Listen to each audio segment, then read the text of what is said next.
কলকাতা টিভিতে আপনাদের সকলকে স্বাগত। আপনাদের সঙ্গে রয়েছি আমি অঙ্কুর। অন্নপূর্ণার যোজনার ৩,০০০ টাকা বাংলার মহিলাদের জন্য প্রতিশ্রুতি ছিল।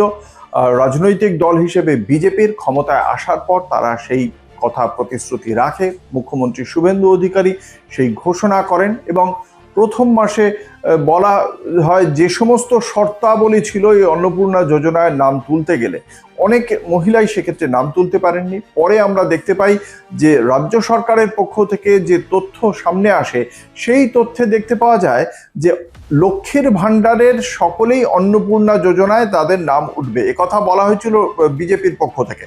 এবং সেই তালিকা যখন সামনে আসে তখন দেখতে পাওয়া যায় লক্ষ্মীর ভাণ্ডারে মহিলাদের জায়গায় অনেক পুরুষ তাদের নামেই এই ভাতা নিয়ে চলছিলেন। এবং তারপর অন্নপূর্ণার যখন এই যোজনা করা হয় তখন সেখানে খুব স্বাভাবিকভাবে ছাঁকনিটা খুব জোরদার হয়। তারপরেও জুন মাসে অনেকে অন্নপূর্ণা যোজনার টাকা পেলেও দেখতে পাওয়া যায় তাদের মধ্যে কয়েকজন অভিযোগ করছেন জুলাই মাসে তারা নাকি টাকা পাননি। এক্ষেত্রে যোগ্য হয়েও কেন টাকা পাচ্ছেন না সেটা দেখারও চেষ্টা করা হচ্ছে।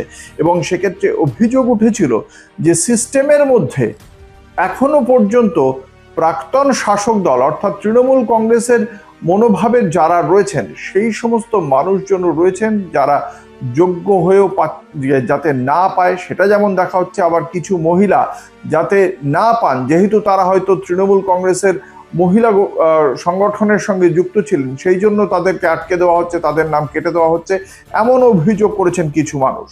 ফলে এই প্রত্যেকটি বিষয় এই সমস্যা কাটাতেই এবার সজাগ হয়েছে সরকার এবং রাজ্যের শাসক দল ভারতীয় জনতা পার্টি।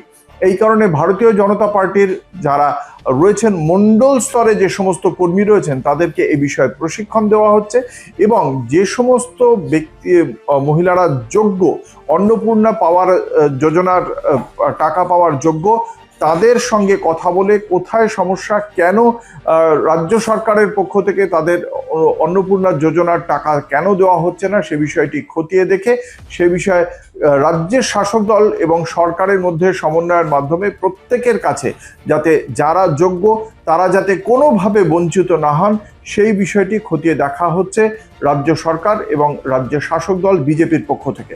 কারণ মহিলা ভোট, এই মহিলা ভোটটা অত্যন্ত গুরুত্বপূর্ণ এবং প্রায় 50% ভোট রয়েছে এ রাজ্যে মহিলা ভোট। ফলে সেই কারণেই সেই ভোটটাও যাতে বিজেপির প্রতি বিমুখ না হয়ে যায় অন্নপূর্ণা যোজনার টাকা না পেয়ে সেটাও দেখা একটা যেমন কাজ, তার পাশাপাশি যেহেতু সরকার যখন রাজ্যের সকল মানুষের সেটাও রাজ্য সরকারের দেখা কাজ। ফলে কোনো মানুষ যেন এই অভিযোগ না করে যে তিনি বিরুদ্ধ রাজনৈতিক দলের একজন সমর্থক বলেই রাজ্য সরকারের পক্ষ থেকে তিনি কোনো প্রকল্প থেকে বঞ্চিত হচ্ছেন, সেই অভিযোগও যাতে না ওঠে সেই কারণেই এই বিশেষ পদক্ষেপ। সক্রিয় রাজ্য সরকার, সক্রিয় রাজ্যের শাসক দল।